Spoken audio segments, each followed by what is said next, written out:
욥기 들어가겠습니다. 1장 1절부터 몇 절 읽겠습니다. 우스 땅에 한 사람이 있었는데 그의 이름은 욥이더라. 그 사람은 온전하고 정직하며 하나님을 두려워하고 악을 피하는 사람이더라. 그에게 7 아들과 3 딸이 태어났으며 그의 재산도 양이 7천이고 낙타가 3천이며 소가 500결이요 암나귀가 500이며 아주 많은 가족을 두었으니 이 사람은 동방의 모든 사람 가운데서 가장 큰 자더라.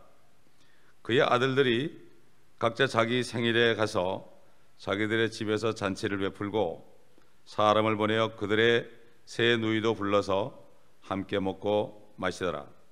그 잔칫날들이 지나면 욥이 사람을 보내서 그들을 성결케 하였는데 아침 일찍 일어나 그들 모두 수대로 번제를 드렸으니 이는 욥이 말하기를 혹시 내 아들들이 죄를 짓고 그들의 마음속에 하나님을 저주하였을까 하노라 함이더라. 욥은 계속해서 이같이 행하더라. 여기까지 보겠습니다. 욥기가 우리가 아는 대로 42장입니다. 우리가 다니엘서를 배울 때 다니엘서의 결론이 70번째 일에 결국 7년 대환란을 나타내주기 위해서 그것이 분명히 이루어진 것을 선포하기 위해서 하나님께서는 다니엘을 사용해서 결국 12장 가가지고서는 대환란이 일어날 것을 얘기했고 이스라엘 백성들이 마지막으로 그 연단을 거쳐야만 정말 하나님의 천년왕국에 들어갈 수 있을 것을 말씀하신 겁니다. 이스라엘 백성뿐만 아니라 오늘날 신약 시대에도 그리스도인들은 온전히 연단되어서 완전히 자기가 없어지기 전에는 하나님의 일을 할 수가 없습니다. 그렇기 때문에 자기 것이 조금이라도 남아있으면 그 사람을 쓸 수가 없습니다. 왜냐하면 문제만 생기면 그냥 언제 관둘지 모르기 때문에 하나님께서는 그렇기 때문에 사울이 그렇게도 포악한 사람이었지만 그러나 그를 낮춰놓게 되면 그가 주님을 위해서 죽을 것을 아셨습니다. 그렇기 때문에 하나님은 중심을 보지 절대로 외모를 보지 않습니다. 그 사람 학벌도 안 보고요, 그 사람 인격도 안 보고요, 사람이 보는 판단 기준에서 하나님을 판단하지 않고 사람이 볼 때는 개차반 같은 사람도요 하나님이 볼 때는 고쳐서 잘 쓸 수 있습니다. 이것을 우리가 바로 알아야 됩니다.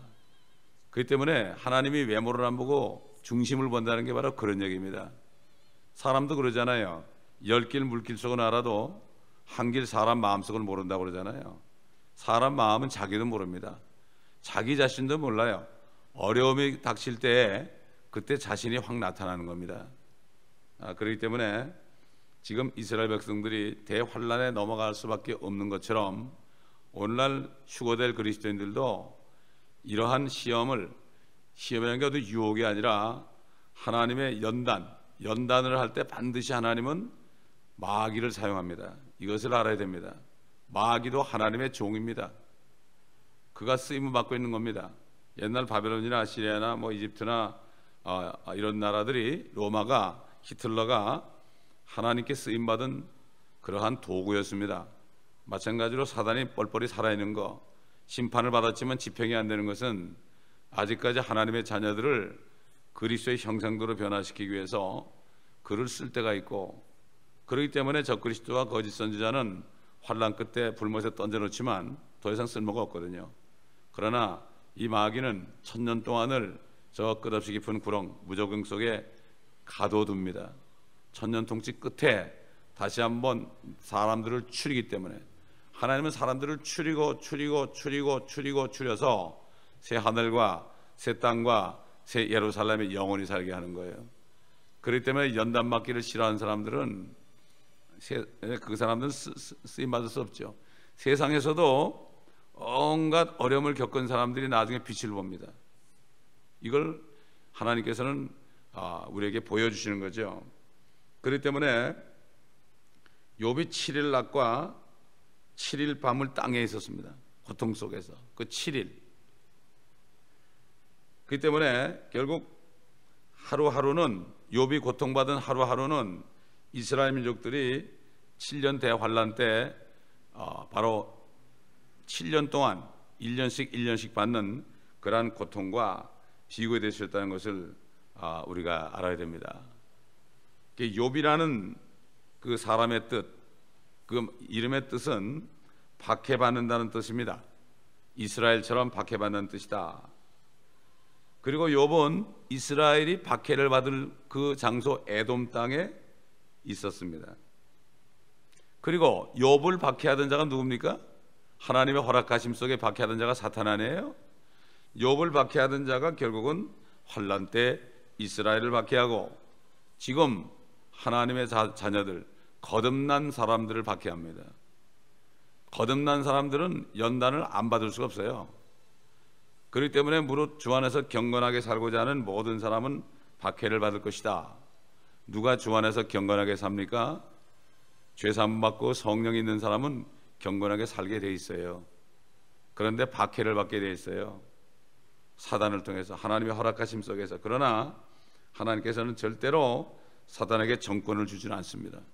정권을 주지 않고 생명에는 손을 대지 말아라, 이런 식으로 어떤 한계를 주는 거죠.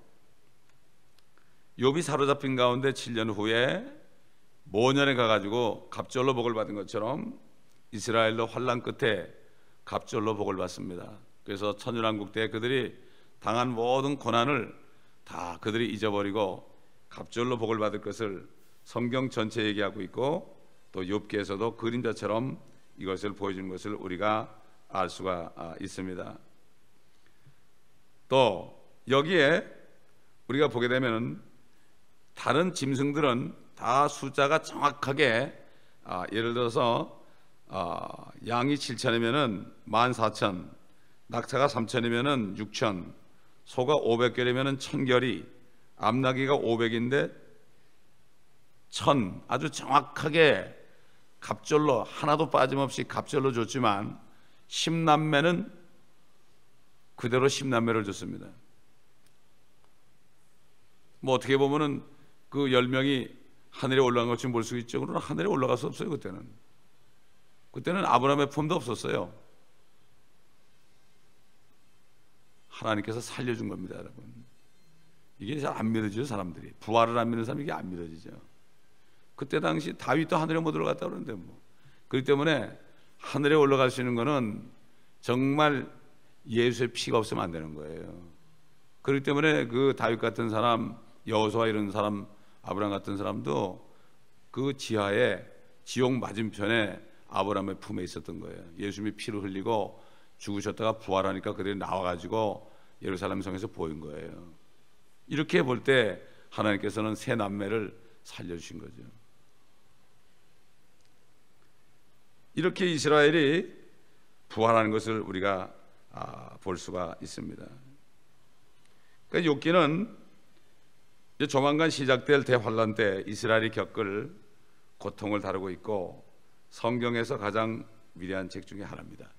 그리고 이 욥기는 창세기보다도 먼저 쓰여졌습니다. 먼저 쓰여졌다. 이것을 우리가 알아야 됩니다.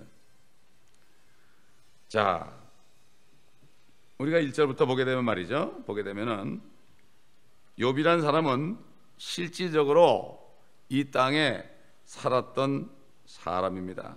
우수 땅에 살았던 사람이에요. 이 사람은 아람의 아들이었습니다. 그리고 아람은 셈의 아들이었습니다. 이 땅은 에돔 땅, 이두메라는 게 나오죠, 성경에. 이두메가 바로 에돔 땅이에요. 그것은 바로 지금 페트라가 있는 사해 남쪽 땅입니다. 거기가. 페트라, 이제 앞으로 이스라엘 백성들이 환란 때 거기 가서 이제 후 3년 반 동안에 그들이 양육을 받을 곳이죠. 요한계시록에 나오죠. 한때와 두때와 반때를 양육받으리라. 그래서 환란 때 유대인들은 비행기를 타고 독수리의 날개로 이 도시 페트라로 도망가게 할 것이요, 시편의 기도 가운데 살라셀라 그러는 거는 뭐라 그랬어요? 셀라 페트라다. 페트라로 우리를 보내주세요. 이것을 미리 다윗이나 다른 종들을 통해서 성령께서 미리 말씀하신 것을 우리가 알 수가 있습니다. 여기 그 사람은 온전하다.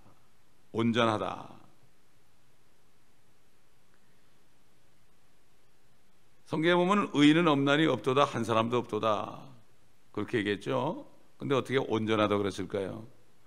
여러분, 법이 없으면은 죄가 성립이 안 됩니다. 에덴 동산에서 에덴의 법이 하나 있었죠. 선악과를 먹으면은 정령 죽을 것이다. 다른 과일을 먹으면 괜찮고 죽을 것이다. 선악과 먹으면, 그 법 하나밖에 없었어요. 그리고 거기서 쫓겨나가지고 2500년 동안 율법을 하나님의 법을 줄 때까지는, 이스라엘 민족에 줄 때까지는 법이 없었어요. 법이 없으니까 노아도 당대의 의인이라고 그랬고 욥도 온전한 사람이다. 욥이나 다니엘이나 노아가 정말 그 이스라엘 백성들 사이에, 범죄한 이스라엘 백성 사이에 있을지라도 그들은 자신의 의로 자신의 혼들만을 구원한다고 그랬죠. 실제 존재했던 사람 아닙니까? 야고보서도 나오죠. 너희가 욥의 인내를 보았고 그의 결말을 보았거니와. 근데 또 신학자들은 또 이걸 또 욥이 뭐 가상인물이라고 별소리 다 합니다. 그 사람들은 뭐 하는 사람들인지 모르겠어요. 뭡니까? 그 옛날에 그 서기관들입니다. 옛날 자유주의 신학자들은, 그 다음에 성경 뜯어 고친 사람은 옛날 서기관이고, 자유주의 신학자들은, 이 사람들은 옛날 사두개인들이죠. 뭐 바리새인들은 수없이 많죠. 자기가 의로운 척하는 사람들, 자기가 아주 의로운 척하는 사람들이 바리새인들이죠. 그런 사람들은 죄인들이 오게 되면은 아유, 내가 여기 있을 곳이 아니구나 이러고 가는 거예요. 교회를 떠나는 거예요. 그러니까 목사가 의로운 척하고 말이죠, 죄 안 진 척하고 자기가 뭐 하나님처럼 행세하면은 거기는 위선자들밖에 안 들어옵니다. 목회자가 자기 죄를 다 내놓고 나도 이런 사람인데 구원받아도, 그럴 때 구원받을 사람들이 와가지고 구원받는 거 아니겠습니까? 그런 거예요. 예. 죄 없는 사람은 하나도 없죠. 또 죄를 짓지 않냐는 의인은 한 명도 없다고 분명히 전도서에도 얘기했고 로마서에도 얘기했죠. 사도 바울도 이미 내가 온전해진 것이 아니라고 그랬죠. 주님의 형상으로 아직 변화는 못했다, 이런 얘기죠. 자, 이 성경에서 그럼에도 불구하고 온전하다는 말을 듣는 사람들이 몇 명이 있죠. 이거는 죄가 없다는 뜻이 아니다, 이런 얘기죠. 죄 없이 온전한 사람은 없는 거죠. 그렇기 때문에 그 당대에, 율법이 선포되기 당대에 그랬고, 그런 다니엘이나 노아나 욥 같은 사람들 하나님을 두려워했습니다. 오늘날도 그래요. 하나님이 불러가지고 구원시키는 사람은 대개 보면 하나님을 몰라도 하나님을 두려워하는 사람들이 있어요. 그런 사람들을 부르시더라고요. 고넬료가 그 당시에 로마 백부장이었죠. 로마 백부장이면 뭐 이스라엘을 핍박하는데 앞장선 사람 아닙니까? 탁 말 타고 투구 쓰고 말이죠. 요즘 말하면 육군 대위쯤 되지 않습니까? 그 사람이 하나님을 두려워함으로, 하나님을 두려워했기 때문에 많은 사람들을 구제하고, 하나님을 모르지만은 그는 하나님께 시간을 정해놓고 기도했습니다. 하나님 이걸 보셨어요. 기도가 상달됐습니다, 여러분. 모르는데도요. 아마 우리 조상들이 하늘님 하늘님 그러면서 정말 비가 안 오면 왕들이 그냥 석고대죄하고 말이죠, 나와서 참 내가 죄인이라고 이렇게 할 때 비가 내리기도 하고, 이렇게 우리 민족이 그렇게 했기 때문에 하나님께서 긍휼을 베풀어서 선교사들을 보내주신지도 모르는 거죠. 그런 사람들의 그 호소가 있었기 때문에 말이죠. 그런 사람들은, 하나님을 두려워하는 사람들은 악을 피합니다. 악을 피하고 정직하게 살려고 노력을 합니다. 그리고 모든 규칙이나 규례라든가 법 같은 거, 사회 간섭, 이런 것들을 철저하게 지킵니다. 그런 사람들을 하나님이 불러가지고 구원하는 걸 많이 볼 수 있습니다. 또 반면에 이 세상이 너무 더럽고 세상이 너무 악하고 그러니까 아이고 뭐 이런 세상에 있어 그러면서 그냥 타락하는 사람도 있잖아요. 그 사람이 감당을 못해서, 이 사람이 마음이 말이죠, 마음이 아주 여린 사람들 있죠. 착하고 여린 사람들이 문제가 생겨가지고 그래가지고 뭐 마약도 하고 술도 먹고 그런 사람이 있거든요. 이런 사람들을 하나님께서 부르는 경우가 있어요. 멕시코 가면 루이앱산토 형제들이 가보면은 다 착한 사람들이에요. 착하니까 어려움을 견디지 못하고 게임에 빠져가지고 마약도 하고 술도 하고 그렇게 한 거예요. 그러니까 하나님 볼 때는 고쳐서 쓸 수 있는 사람, 내가 부르면은 저가 나를 두려워하고 나를 믿겠구나, 이런 사람들을 오늘날도 찾고 있는 것을 알 수 있고, 사도 바울은 그렇기 때문에 성령에 의해서 하나님께서는 미리 아신 자들을 부르시고 부르신 자들을 의롭게 하시고 의롭게 하신 자를 영화롭게 하신다. 그리고 불러서 자기 아들의 형상과 일치하게 하려고 부르시고, 그래서 그 아들을 첫 태생이 되게 했다. 그렇기 때문에 하나님이신 그 예수 그리스도가 성령으로 태어난 첫 사람이 되었게 했다. 이게 첫 태생입니다. 이게 첫 태생이죠. 이걸 모르면 또 예수님은 하나님이 아니라는 사람도 많고, 한쪽은 하나님이고 한쪽은 사람으로 나타나는데 그걸 모르니까. 성경 전체를 보지 않으면 몰라요. 여호와 증인들은 사람인 것만 찾아가지고 가르치니까 그 사람들은 성경을 안 가르치고 자기네 서적을 가르쳐요. 그러니까 자기 교리에 맞게 가르치는 거죠. 그러니까 어떤 사람은 말이죠, 교회에서 성경 공부를 안 하는데 누가 성경을 가르친다 그러니까 거기 따라 공부하는 사람이 있어요. 성경을 배우고 싶은데 안 가르쳐 주니까. 최근에 얘기 들었어요. 누구더라? 우리 교인인가? 근데 자기 친구인데 성경 공부를 한다고 그러는데 알아보니까 여호와의 증인이더래요. 그래서 내가 절대 가지 말라고 그랬죠. 그런 사람들, 그러니까 그렇게 또 사람이 착하니까 그걸 알게 해가지고 우리 교회 성도를 통해서 가르쳐주게 하잖아요. 시험에 안 빠지게 하죠. 한번 들어가면 나오기 힘드니까. 자, 아브라함에는 이삭과 야곱은 산지에 살았는데요, 욥은 도시에 살았고, 욥기 31장에 넘어가 보면은 그는 재판장 중에 하나였습니다. 수훈의 재판장 중에 하나였어요. 그러니까 굉장히 높은 사람이었죠. 아주 큰 자라고 그랬죠. 3절에 보니까 이 사람은 동방의 모든 사람 가운데서 가장 큰 자니까 어떻게 보면은 왕이었는지도 모릅니다. 이 사람은 우리가 확실히 모르겠지만은 여기서 우리가 이것을 상당히 그 당시에 위대한 사람이었다. 가장 큰 자니까. 가장 큰 자가 왕밖에 더 있겠습니까? 하나님께서는요, 솔로몬이 헛되니 다 헛되도다, 이런 그 첫 번째 교훈을 가르치기 위해서 솔로몬을 욥기로 인도하신 적이 있죠. 솔로몬도 욥기를 보면서 그것을 또 교훈을 한 적이 있죠. 이거 보니까 4절에 보니까 그 아들들이 각자 자기 생일날에 갔다 그랬어요. 그러니까 아들들이 7이니까 1년에 생일을 7번 하지 않겠습니까? 같은 날 나오지 않았을 거니까. 그리고 욥의 딸들은 거기 초청이 되었다. 이렇게 상당히 가족이 아주 다복한 가정이었습니다. 서로가 이렇게 1년에 한 번씩 7번씩 잔치하고 이렇게 하는데, 이건 뭐 그 사람들이 먹고 마시면서 타락하는 잔치는 아니죠. 진정한 기쁨과 감사의 때다. 아버지를 따라서 그런 것을 우리가 알 수가 있습니다. 그런데 이번 축제가 끝나면 그들을 성결케 했다. 그들은 모두 수대로 번제를 드렸다. 하나님 보면 번제를 참 기뻐하시는 것 같아요. 번제, 태워서 다 드리는 거죠. 그렇죠? 노아도 번제를 드렸죠. 아브라함도 번제를 드렸죠. 우리도 번제를 드려야 됩니다. 사도 바울이 그랬잖아요. 하나님이 기뻐하시고 선하시고 기뻐하시는 거룩한 산 제물로 너희 몸을 드려라. 완전히 우리 몸을 주님께 완전히 드려야 됩니다. 이게 번제입니다. 하나님이 그걸 기뻐합니다. 기뻐해요. 우리 한번 시편 50편 보겠습니다. 50편. 시편 50편 보면 23절 보면요, 누구든지 찬양을 드리는 자는 나를 영화롭게 하나니 그 행위를 바르게 하는 자에게 내가 하나님의 구원을 보이리라. 찬양하는 게 뭐죠?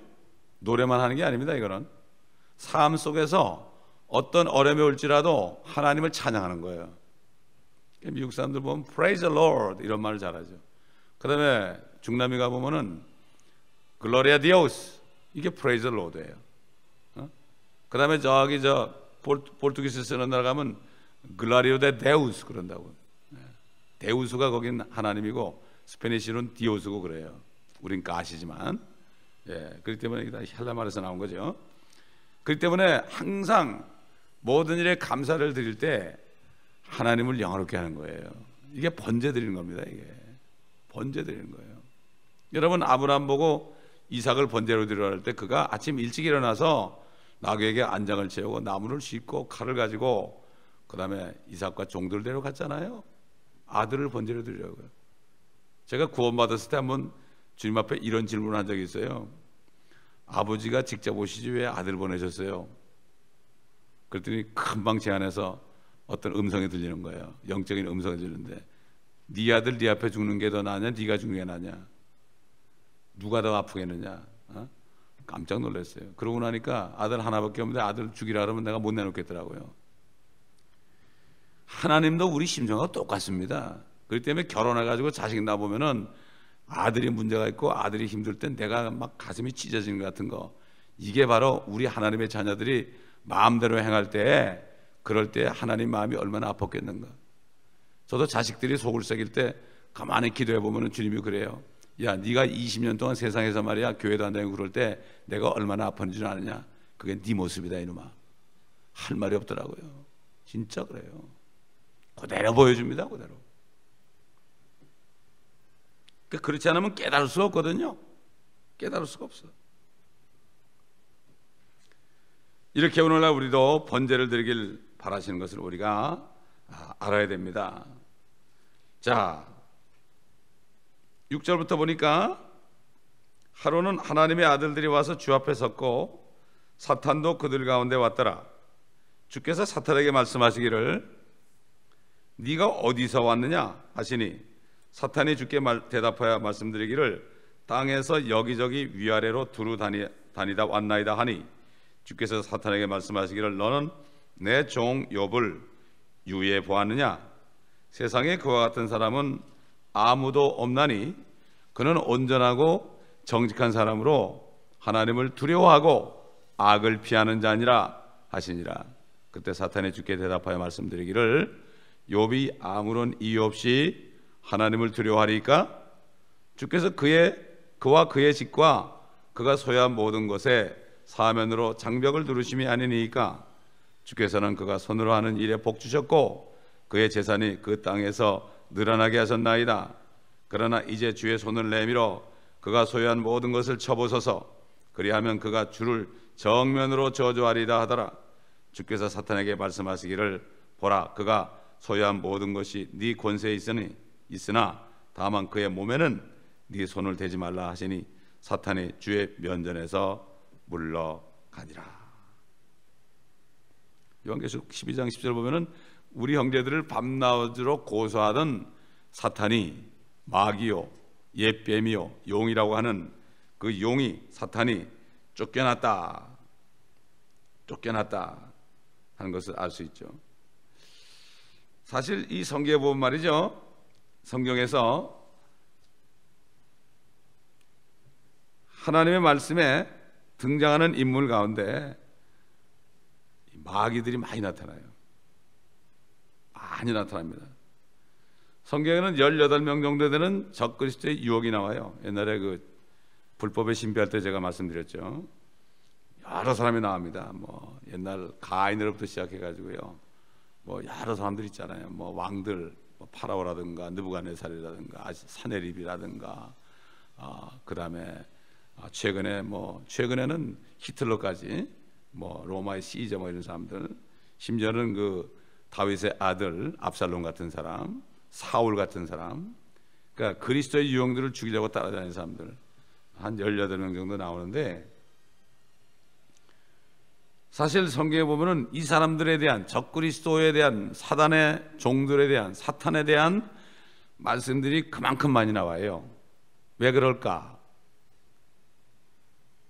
옛날 고세도 보면은 손자병법에 보면 지피지기면 백전백승이라, 적을 먼저 알고 나를 알아야 백전백승이다, 이런 말이 있잖아요. 우리가 적을 알아야 돼요. 요즘 그리스도인들이 적을 몰라. 적을 모르니까 그냥 당하는 거예요. 조금 문제만 생기면 그냥 하나님 원망하고 시험에 쏙 들어가 버리고 그렇게 한단 말이죠. 그 성경에서 보면 뭐 베드로, 요한, 야고보 이런 사람들, 그런 사람들보다도 이 죄의 사람, 데살로니가 후서 2장 1절로 3절에 나온 죄의 사람, 멸망의 아들, 이런 그런 사람들에 대한 정보가 더 많이 나온다. 이걸 왜 그렇습니까? 사탄의 능력과 지혜가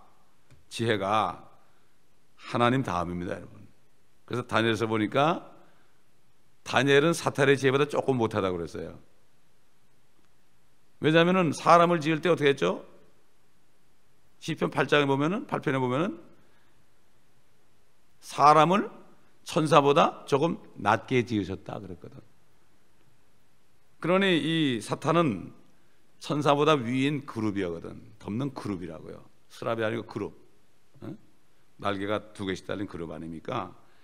엄청난 지혜를 가지고 있죠. 그러니까 그 사탄에 대해서 우리가 잘 알아야 되는 거예요. 이걸 잘 알아야만 전쟁에서 이기는 건데, 그걸 못하면 그냥 쓰러져 버려요. 특별히 이 성도들이 모든 일이 다 잘 되고 말이죠. 막 이러고 뭐 경제적으로 뭐 모든 게 뭐 자식도 잘 되고 막 그냥 건강하고 막 이러잖아요. 그럴 때 똑같은 일이 벌어지는 거예요. 사탄이 하나님이 사탄 보고 너 내 종 봤냐? 뭐 이러고 나갈 때 아이고 쳐보시라고 이렇게 얘기하는 거예요. 이거를 모르면은 영적인 전쟁에서 다 지는 거예요. 그냥 다 지는 거예요.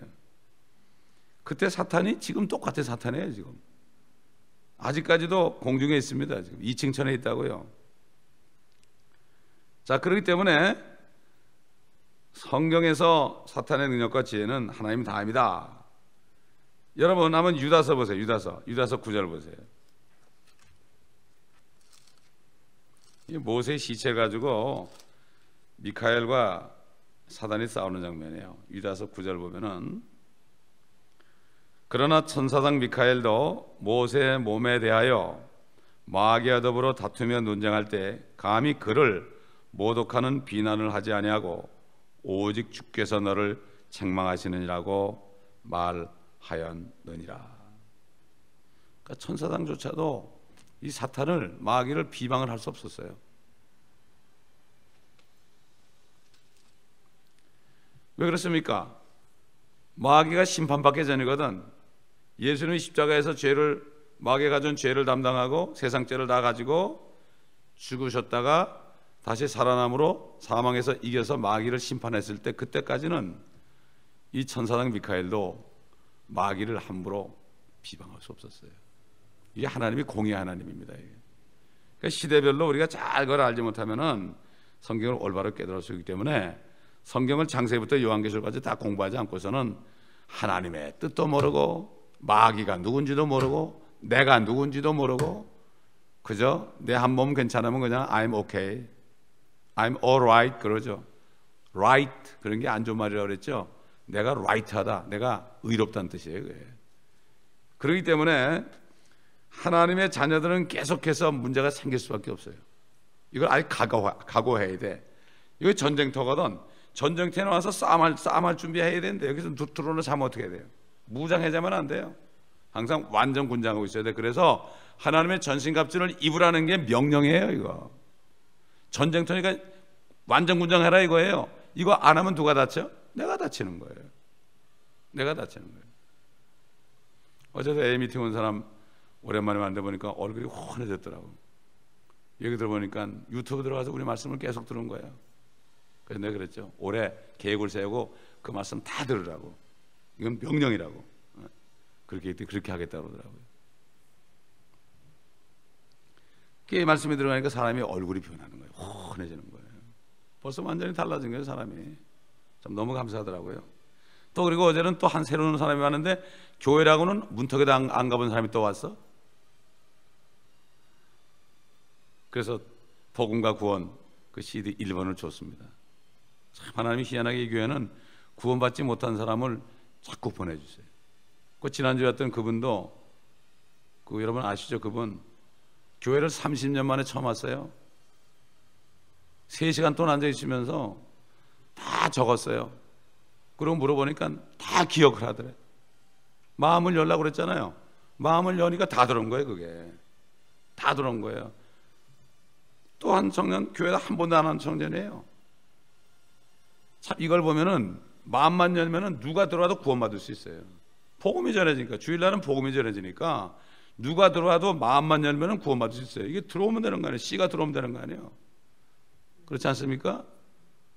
옛날 어제 그분이 뭐라는가 하면 그동안에 뭐 성당도 가보고 불교도 가보고 교회도 가보고 보니까 전부 보니까 지 잘났다고 그러더래 다. 그래서 안 다녔대요 30년을. 여기 보니까 그게 아니거든. 그러니까 이분이 마음을 연 거야. 마음을 연 거야. 참 너무 감사하더라고요. 여러분 주일날 설교 때 기도 많이 해야 돼요. 처음 온 사람들 구원받을 수 있도록. 그리고 우리가 모범을 보여야 돼요. 우리 때문에 실족되면 큰일 납니다. 우리 때문에 실족돼서 처음 온 사람이 나가면 차라리 목에다가 연단맷돌을 걸고 죽으라고 그랬어요. 바다에 빠져 죽으라고. 엄청난 죄입니다. 그러니까 말 한마디, 표정 하나 굉장히 조심해야 돼. 또 우리 성도들끼리 대화하는 것도 그들이 듣습니다. 굉장히 조심해야 됩니다. 그래서 자꾸 보내주는 거예요. 지금 차라리 이것저것 들은 사람보다도 그냥 백지가 더 나은 것 같아 보니까. 그걸 제가 느꼈어요. 성경에 나오는 사탄은 계속해서 유혹을 해가지고 하나님의 사람들을 쓰러집니다. 여러분 많이 쓰러집니다. 다윗도 쓰러졌죠. 모세도 쓰러졌죠. 그렇잖아요. 쓰러졌어요. 베드로도 쓰러졌죠. 많은 사람 쓰러뜨렸어요. 그러나 다시 일어나죠. 의인은 7번 넘어져도 8번 일어나니까. 그 쓰러짐을 통해서 실패는 성공의 어머니라는 말처럼 다시 일어나게 되는 거죠. 그래서 선줄로 생각하는 사람은 넘어질까 조심하라. 내가 I'm okay 이렇게 생각되면 조심해야 됩니다. 조심해야 됩니다. 굉장히 조심해야 되는 거예요. 그 성경에 나온 사탄은 통치자죠. 그리고 세상 신이라고 그랬죠. 고린도후서 4장 4절에. 또 그리스도처럼 천사죠. 그룹 기름 부음 받은 자예요. 메시아입니다. 메시아. 기름 부음 받은 자예요. 그가 타락 안 했으면 그도 메시아예요. 왕이죠. 또 그도 예수 그리스도처럼 환난 때 첫째 인이 떼어질 때 하얀 말을 타고 백마를 타고 나타납니다. 성경을 인용합니다.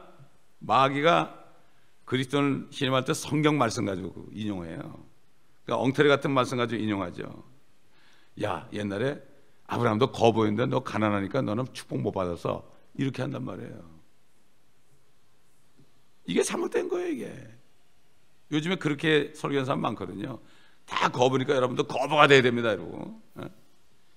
그러니 그 가난한 사람 얼마나 실족하겠어요. 그렇지 않습니까? 그러니까 마귀도 성경을 인용한다는 걸 알아야 됩니다. 그리스도인들을 유혹할 땐 성경을 인용한다. 이걸 바로 알아야 돼요. 그리고 예수님께서 새 예루살렘 도성을 가지신 것처럼 신부들을 위해서 마귀도 자기 신부들을 위해서 저기 로마에 가면은 그의 도성이 있습니다. 흉내를 그대로 내요. 그래서 적그리스도예요. 그리스도입니다. 그도 그리스도인데 적그리스도예요. 하나님을 대적했기 때문에. 또 주님에게도 예수 그리스도의 사역자들이 있잖아요. 사도들이 있고 교회들이 있잖아요. 마찬가지로 그의 사역자들이 있습니다. 근데 똑같이 목사예요. 근데 그의 사역자들이 있어요. 신부들도 있고. 또 그의 교회도 있죠. 그의 사도도 있죠. 그래서 저기 로마 교회는 베드로가 초대 사도라고 교황이 다 사도라고 그래요. 그들의 사도도 있고 사역자도 있고 프리스트도 있고 그 다음에 교회도 있고. 여러분 뭐 교회 이름은 얘기 안 해도 아시겠죠.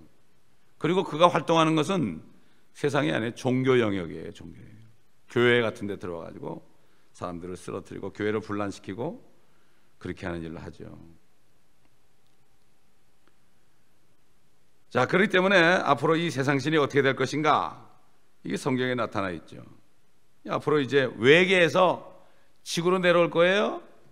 내려올 때 3분의 1 천사, 타락한 천사를 데려온다고 그랬어요. 엄청난 일이 벌어집니다. 환란 때 우리가 하늘에서 볼 거예요. 이야, 이거 진짜 UFO 같은 것들이 내려가는구나, 외계에서 오는구나. 근데 외계인들에게 이제 굴복하게 돼 있죠. 근데 나중에 진짜 외계인 같은 분이 나타나실 때 사탄의 무리들이 주님을 대적하다 다 죽이면, 이게 아마겟돈이죠. 이게 환란 끝에. 성경은 앞으로 될 일이 다 나타내는 거죠. 그래서 자기가 구세주라고, 자기가 메시아라고 그래가지고, 자기가 하나님이라고 그래서 지어진 성전, 이스라엘 예루살렘의 성전에 그가 앉게 될 것이다. 과거에는 그룹이었고 현재는 용이고 지금 빛의 천사로 나타나죠. 그러니까 사람들이 사탄이 나타난 거고 예수님이 나타났다고 착각하는 거예요. 빛의 천사로. 그렇기 때문에 이 사탄이 사람이 되게 되면은 외계에서 온 남자처럼 이 세상에 나타날 것이다. 아마 그때 인터넷 방송으로 엄청나게 나타날 겁니다. 그리고 지금까지 6천 년 동안 과학이나 교육이나 종교가 풀지 못했던 문제들을 해결할 수 있을 겁니다. 경제 문제, 정치 문제, 사회 문제 다 해결합니다. 그러니까 그가 슈퍼맨이 되는 거죠. 다 따라가게 되는 거죠. 자, 그렇기 때문에 이렇게 사탄의 존재를 우리가 욥기를 통해서 이렇게 너무나 자세하게 알 수가 있죠. 오늘 시간이 됐으므로 내일부터 6절부터 또 하겠습니다. 기도하겠습니다. 아버지 하나님, 감사합니다. 욥기를 통해 우리에게 더 많은 진리의 지식을 주시려고 계시록을 하고 또 에스겔을 하고 다니엘서를 하고 또 연관돼서 이렇게 6개의 말씀을 주셔서 말씀들이 잘 연결되어 앞으로 일어날 일들을 우리가 잘 알 수 있도록, 또 진리의 지식을 가지고 우리가 사탄을 이기고 패배하지 않도록 우리에게 전신갑주를 입혀주신 주님 감사합니다. 우리 모든 성도들이 연초에 선포한 말씀, 하나님의 전신갑주를 입으라, 이것을 명령으로 알고 모두가 다 순종함으로 말미암아 아버지 하나님, 내년부터 모든 일이 어려질 때에 전신갑주를 입고 한 사람도 마귀에게 쏘가 실족하지 않고 시험 들지 않고 끝까지 서서 마귀를 대적하며 아버지 하나님이여 항상 무시로 기도하며 서로 섬기며 뜨겁게 사랑하는 교회가 되게 하여 주시옵소서. 이 말씀을 듣는 세계 방방곡곡에 있는 우리 인터넷 성도들에게도 동일한 은혜를 베풀어 주시옵소서. 감사드리며 우리 주 예수 그리스도의 이름으로 간청하며 기도합나이다. 아멘.